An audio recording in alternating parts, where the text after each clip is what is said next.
नमस्कार साथियों, स्वागत है आपका प्रकाश क्लासेस में। मैं वेद प्रकाश गंगवार हाजिर हूं आप सभी के बीच एक नई अपडेट के साथ। आज की हमारी अपडेट रहेगी यूपी ट्रिपल वीडियो एग्जाम 2018 की। वीडियो एग्जाम 2018 का हाईकोर्ट की डबल बेंच से निर्णय आ चुका है। 4 मार्च को ही इसका निर्णय आया है। अब क्या होगा, इसमें आगे परीक्षा होगी या नहीं होगी, क्या सभी बच्चे सुप्रीम कोर्ट जाएंगे और अब इस भर्ती में आखिर होने वाला क्या है, इन सारी चीज़ों की अपडेट हम इसी वीडियो में जानेंगे। लेकिन इससे पहले सभी लोगों से हमारा निवेदन है कि चैनल पर रेड कलर का बटन सब्सक्राइब करने के लिए आया है, उस बटन को जरूर दबा लीजिए, ठीक है। उसके साथ साथ में बेल आइकन को भी प्रेस कर लीजिए, जिससे आगे आने वाली सभी अपडेट आप तक डायरेक्ट पहुंच सकें और एजुकेशन से रिलेटेड जितनी भी वीडियो अपलोड की जाएंगी वो वीडियो भी आप तक डायरेक्ट पहुंच सकें। एजुकेशन से रिलेटेड की बात करें तो video exam, UP police constable exam, लेखपाल और सुपर टेट, इन सभी के लिए वीडियोस बनाई जा रही हैं। उन सभी वीडियोस को आप लोग देखते रहिएगा, वहाँ से आपके लिए बहुत इंपॉर्टेंट चीज़ें परीक्षाओं में मिलने वाली हैं, ठीक है। और हाँ, एक चीज़ जरूर याद रखिएगा, वीडियो को भाई शेयर जरूर कर दीजिएगा। ये हमारा आपसे डायरेक्ट निवेदन है कि आप लोग शेयर कर देंगे तो अन्य साथियों के साथ वीडियो पहुंच जाएगी और हम भी और अधिक उत्साह के साथ, जोश के साथ आपके सामने प्रेजेंट होकर वीडियो बना सकते हैं। चलिए शुरू करते हैं। हम लोग बात करते हैं यूपी ट्रिपल वीडियो एग्जाम 2018 की। इस एग्जाम में तीन तरह के पद थे। पहला था ग्राम पंचायत अधिकारी, ग्राम विकास अधिकारी और समाज पर्यवेक्षक, समाज कल्याण पर्यवेक्षक। इन तीनों की भर्ती एक साथ निकाली गई थी और टोटल पदों की संख्या थी 1953, ठीक है। ये पहली बार हुआ था कि ग्राम पंचायत अधिकारी और ग्राम विकास अधिकारी की वैकेंसी एक साथ निकाली गई थी इतने अधिक पदों के साथ, वरना इससे पहले कभी भी भर्ती एक साथ नहीं आती थी। मैंने भी देखा था कि ग्राम पंचायत अधिकारी और ग्राम विकास अधिकारी दोनों पद अलग अलग आते थे, ठीक है, लेकिन एक साथ दोनों पद आए थे और बहुत अच्छा मौका भी था उन सभी छात्रों के लिए जो इस परीक्षा को दिए थे।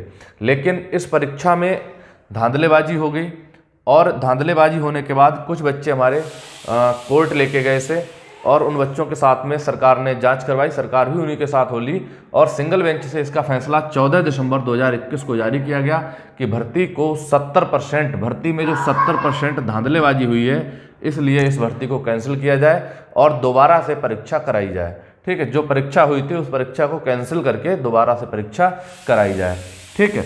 तो जो हमारे बच्चे सेलेक्ट हो चुके थे इस परीक्षा में, जिन्होंने एग्जाम दिया था, बहुत मेहनत की थी, और जो धांधलेबाजी वाले बच्चे थे धांधलेबाजी के द्वारा भरे गए थे, तो वो तो खुश होंगे, वो तो खुश होंगे नहीं क्योंकि परीक्षा निरस्त हो चुकी है। लेकिन जो वास्तविकता में मेहनत करके वहां तक पहुंचे थे वो बच्चे परेशान हुए और वो लोग इसको डबल बेंच में लेके गए।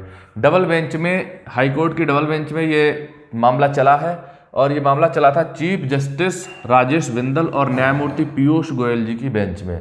डबल बेंच ने निर्णय जो है 4 मार्च 2022 के लिए इसका निर्णय दिया। अभी 2 दिन पहले उन्होंने कहा कि सिंगल बेंच ने जो फैसला दिया था वो एकदम सही था, यानी कि उनके फैसले को पलटने लायक इसमें ऐसा कुछ है ही नहीं। और उन्होंने भी कह दिया कि इसमें धांधलेबाजी हुई है, इस परीक्षा को निरस्त करके दोबारा परीक्षा कराई जाए, ठीक है।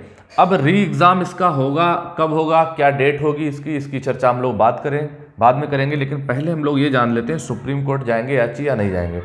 देखिए, हमेशा ऐसा होता है, जो बच्चे मेहनत करते हैं वो लोग अपना एक ग्रुप बना लेते हैं और ग्रुप में पैसों का कलेक्शन करके वो लोग केस को लड़ते रहते हैं। हमारे साथ भी ऐसा ही हुआ था। 69,000 शिक्षक भर्ती में भी जो है 60-65 कट ऑफ को लेके मामला सिंगल बेंच चला, डबल बेंच चला, उसके बाद वहाँ से हारे तो बच्चे सुप्रीम कोर्ट लेके गए। तो यहाँ से भी कोई ऐसी कंडीशन नहीं है कि बच्चे सुप्रीम कोर्ट ना जाएँ, सेम कंडीशन है, बच्चे सुप्रीम कोर्ट जरूर जाएंगे। और जब जाएंगे तो वहाँ से क्या निर्णय आएगा वो देखिए 2 चीज़ों पर डिपेंड करता है। पहला ये कि सरकार किसके साथ है, ठीक है। अगर सरकार जो है याचियों के साथ है तो वहाँ से मजबूती हो जाती है केस जीतने की, और अगर सरकार जो है खुद परीक्षा निरस्त कराने के मूड में है तो वहाँ से भैया याचियों को लाभ मिलने की कोई संभावना नहीं बनती है, यानी कि केस बहुत कम हो जाती है कंडीशन। अब जब याचिगण सुप्रीम कोर्ट जाएंगे तो उन बच्चों के लिए थोड़ा सा पॉजिटिव रहेगा, मतलब केस जो सुप्रीम कोर्ट निर्णय देगा वो भी डबल बेंच के निर्णय के सापेक्ष ही निर्णय देगा, यानी कि उन बच्चों के लिए पॉजिटिव रहेगा जो परीक्षा दोबारा कराने के मूड में है। यानी कि जो बच्चे चाहते हैं कि री एग्ज़ाम हो उनके लिए भी थोड़ा सा पॉजिटिव रहेगा। हो सकता है वहाँ से भी, सुप्रीम कोर्ट से भी वही निर्णय है जो डबल बेंच और सिंगल बेंच ने दिया है। तो सेम निर्णय आने की संभावना बहुत अधिक है, यानी कि इसका री एग्ज़ाम जरूर होगा। ये मैं भी कह रहा हूँ और अन्य साथी भी यही कह रहे हैं, मेरा भी मानना यही है, क्योंकि आयोग जो है, आयोग के लिए सरकार आदेश दे देगी चुनाव के बाद कि आप परीक्षा की तैयारी कीजिए, उधर बच्चे सुप्रीम कोर्ट चले जाएंगे और वहाँ से देखते हैं क्या होता है। लेकिन 99% संभावना यही है कि एग्ज़ाम आपका दोबारा होगा, एग्ज़ाम दोबारा होगा। 90% 99% संभावना यही है। इसलिए भाई सभी लोग तैयारी करते रहें।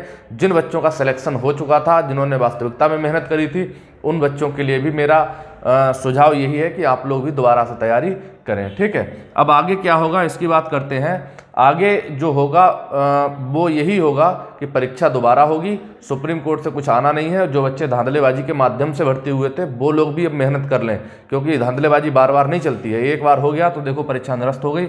इसलिए भाई तैयारी मेहनत से करो। जो बच्चे मेहनती हैं उनका नुकसान हुआ है, मैं मानता हूँ, लेकिन उन्हें दोबारा एक बार मेहनत करने की जरूरत पड़ेगी, ठीक है।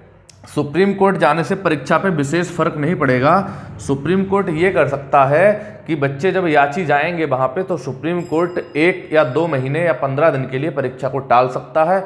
वो कह सकता है कि हम बहुत जल्द इस पर निर्णय देने वाले हैं, इस पर थोड़ी सी समीक्षा कर रहे हैं, विचार कर रहे हैं, तब तक के लिए परीक्षा को रोक लिया जाए। तो परीक्षा 1-1.5 महीने तक आपकी रुक सकती है। लेकिन ये कह लो कि परीक्षा ना हो, ऐसा कहना बहुत मुश्किल है। ऐसी कंडीशन तो भाई 1% ही बन रही है कि परीक्षा ना हो। परीक्षा होगी ऐसी कंडीशन जो है 99% बन रही है, क्योंकि सरकार भी उन्हीं बच्चों के साथ है, सरकार भी इसी मूड में है कि परीक्षा दोबारा हम करवाएं, ठीक है।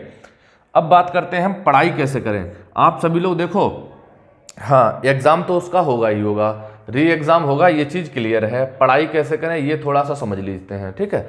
देखो भाई, जो भर्ती उस समय ये हो रही थी, उस समय जो परीक्षा इसकी हो रही थी, तो उस समय बहुत सारे कैंडिडेट्स इसका एग्ज़ाम दिए थे, ठीक है।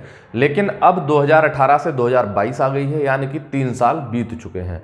इन 3 साल में 69,000 शिक्षक भर्ती कंप्लीट हो चुकी है, 2 यूपी पुलिस की भर्तियां कंप्लीट हो चुकी हैं, ठीक है। और अन्य भी एसएससी के एग्ज़ाम्स कंप्लीट हो चुके हैं, एसएससी जीडी का हो चुका है, सीएचएसएल और एमटीएस ऐसे एग्ज़ाम्स हो चुके हैं।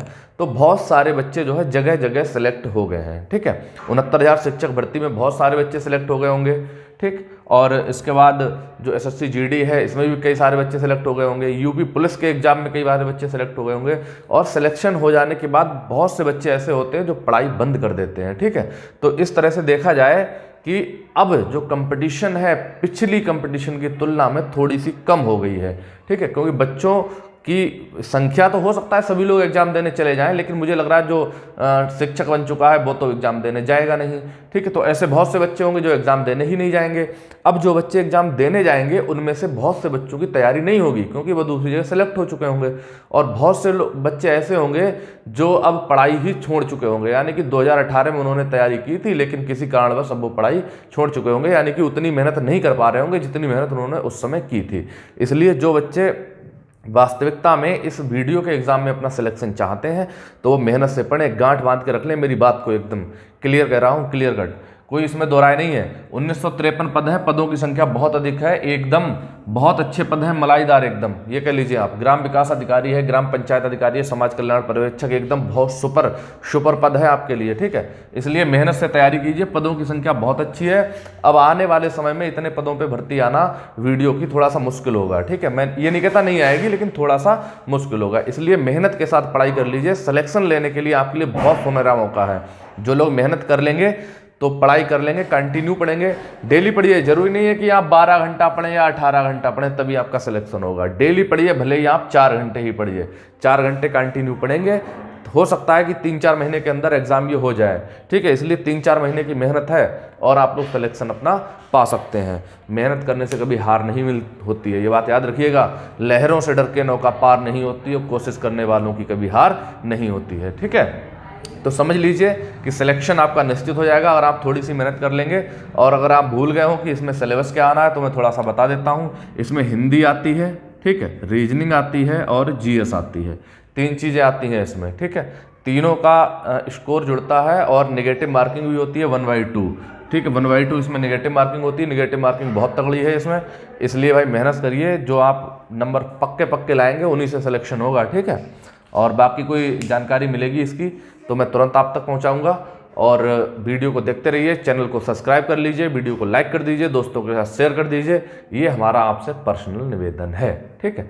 बाकी और अगर आप लोग किसी स्पेशल टॉपिक पर वीडियो चाहते हैं तो कमेंट करके हमें बताइए और प्रयास करेंगे आप तक वीडियो पहुंचाने के लिए।